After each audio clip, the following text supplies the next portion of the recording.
Today I'm going to show you how I fix 2 soap fails. If you like this video, please give me a like and consider hitting subscribe.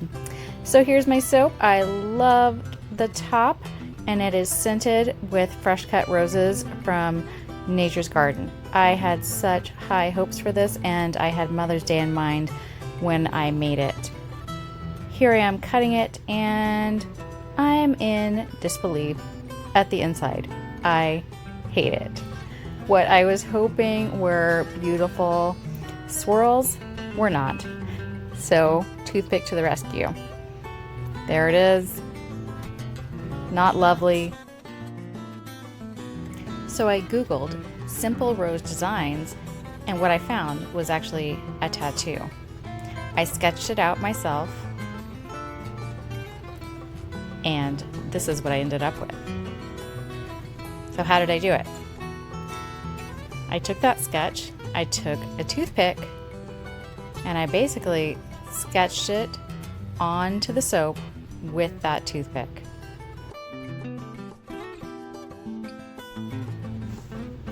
Here you can see the basic outline of the rose. There's a lot of excess soap that comes off when you're sketching, and you just have to keep wiping it off.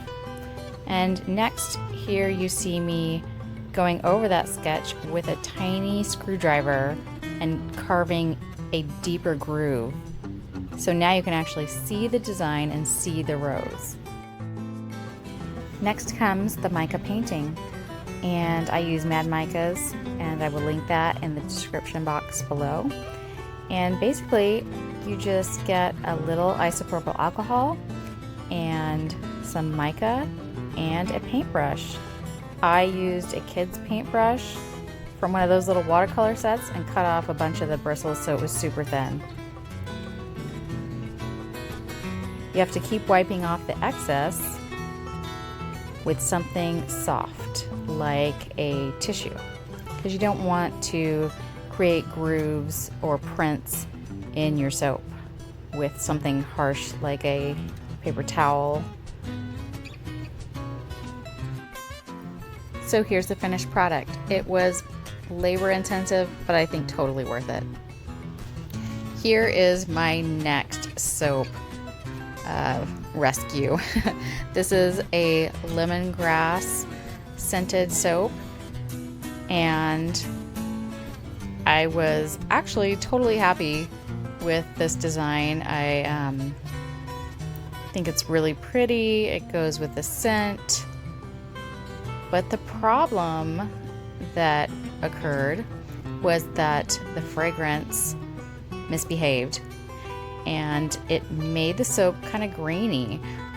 I couldn't really tell at the time that I was pouring it, but I could tell afterwards when I cut it. You can see there those little bumps, and if you're a soaper, you know that you want smooth soaps.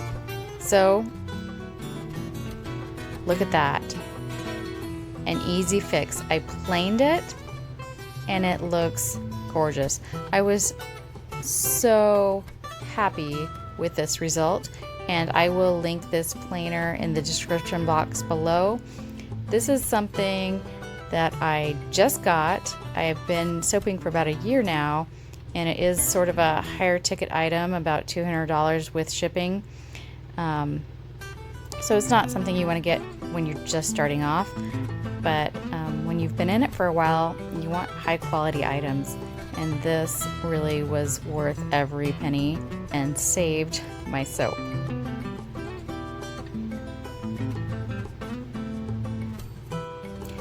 The one that I got also has a beveler, although I don't use it here, but it's kind of nice that this is 2 tools in one. So I hope you enjoyed this and learned something, and if so, would you hit that like button and subscribe to my channel? I will link everything that I used in the description box below. Happy soaping, everyone!